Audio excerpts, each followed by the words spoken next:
et bienvenue chez moi. Je suis Diane Desiel et aujourd'hui je vais faire avec vous le patron d'une manche pagode. La manche pagode, c'est une manche qui est de base jusqu'au niveau du coude puis qui s'en va en élargissant vers le bas. Si vous vous êtes procuré mon document PDF, il s'agit du modèle numéro 307. Pour faire ma manche 307, la manche pagode, dans mon petit document, je vous explique comment le faire par la méthode de taillage, puisque c'est plus simple à illustrer. Pour ma démonstration d'aujourd'hui, moi je vous le montre en méthode de pivotement. Vous allez voir, c'est beaucoup plus rapide à réaliser. Alors, pour faire ma manche par méthode de pivotement, je vais venir me garder assez de papier tout autour puisque ma manche ou mon développement va élargir mon patron. Comme je vous l'ai dit, la partie du haut de la manche jusqu'au coude, elle ne va pas changer. On la garde exactement de base. Alors, je vais tracer du cran jusqu'au cran de l'autre côté. Puis, on indique le droit fil. Maintenant, on va retirer la manche et venir tracer notre droit fil. Ensuite, on va venir tracer en pointillé peut-être le niveau du coude. Puis, pour faire comme ce que je vous ai indiqué dans mon petit document, ce que je fais, c'est de mesurer 6 cm vers le bas.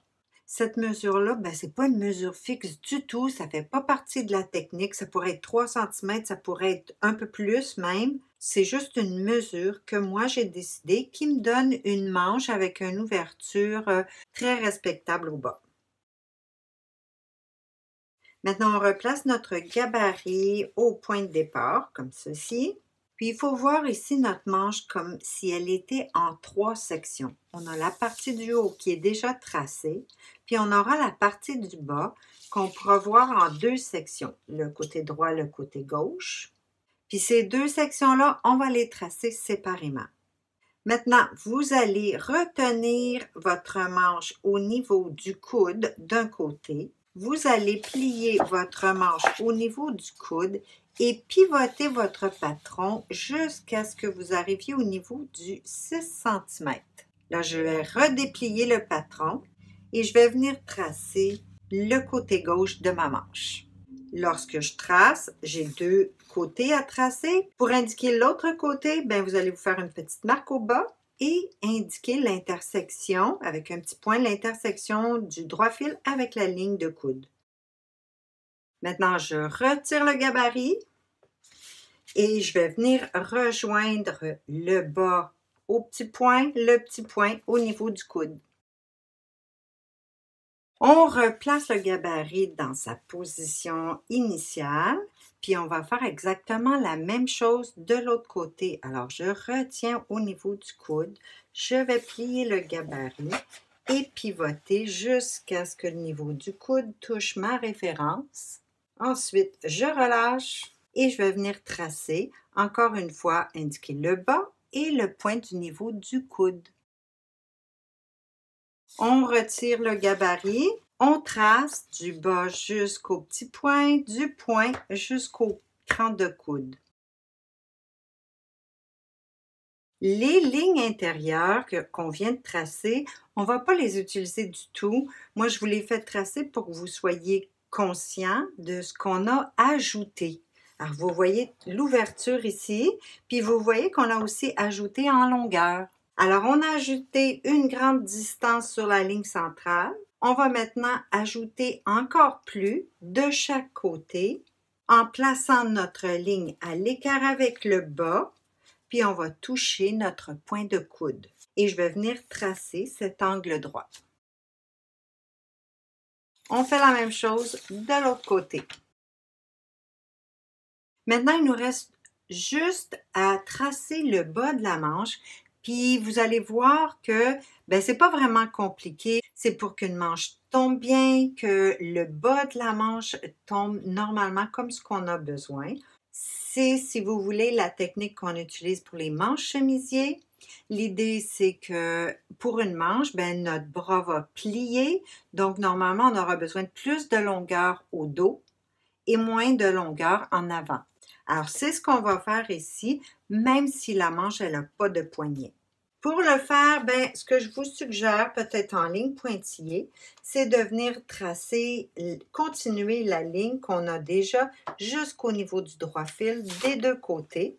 Puis ensuite, mesurer et trouver le centre de chaque côté.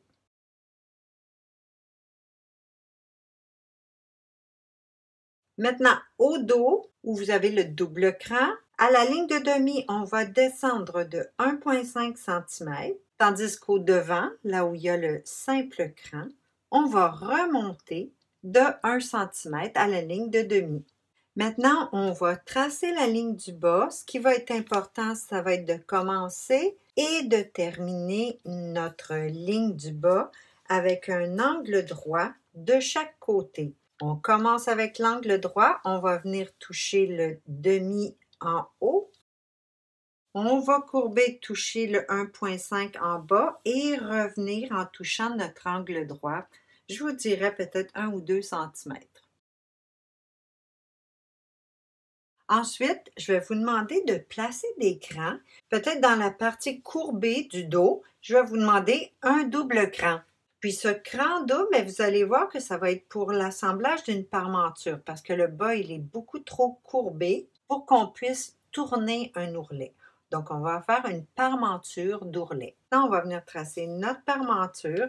On va la tracer en parallèle, 5 cm parallèle avec notre ligne courbe du bas. Une dernière petite chose pour que notre patron soit pour que les lignes de contour soient un peu plus douces, ça va être d'adoucir au niveau du coude, mais juste un petit peu des deux côtés. Vous pouvez utiliser votre courbe française ou encore à main levée.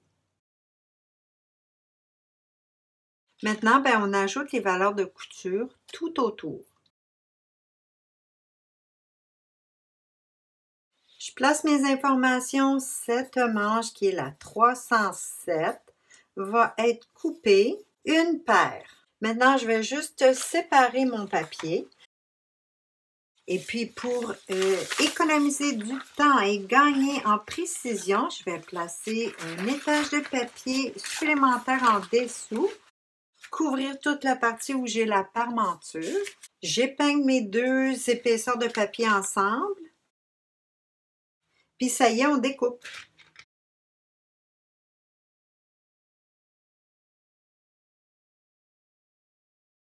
Avant de retirer ou de séparer mes papiers, je vais venir tracer à la roulette la ligne de parmenture. On n'oublie pas d'indiquer le droit fil. Enfin, on fait nos crans. Puis je vais en profiter pour faire les crans tout autour de la manche. Puis même au niveau du coude, je vais faire des crans puisque ça va aider la manche à tomber encore mieux.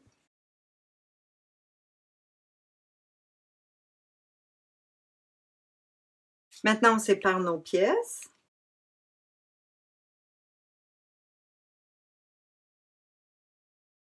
Alors, vous avez vu comme on a gagné en rapidité, puisque 1, 2, 3 côtés sont déjà coupés. Il va nous rester juste à découper sur la ligne du haut. Si vous vous demandez pourquoi je n'ai pas mis de valeur de couture sur cette dernière ligne, c'est parce que cette ligne ne va pas être cousue avec rien. On n'oublie pas que c'est notre ourlet, donc ça va être seulement surjeté puis piqué pour le retenir en position. Tout comme la manche, cette pièce a le style 307 et on doit la couper une paire.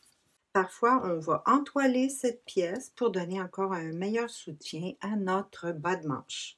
Et voilà, votre manche pagode est terminée. C'est tout pour aujourd'hui. J'espère que vous aurez apprécié. Merci d'avoir été là et à bientôt.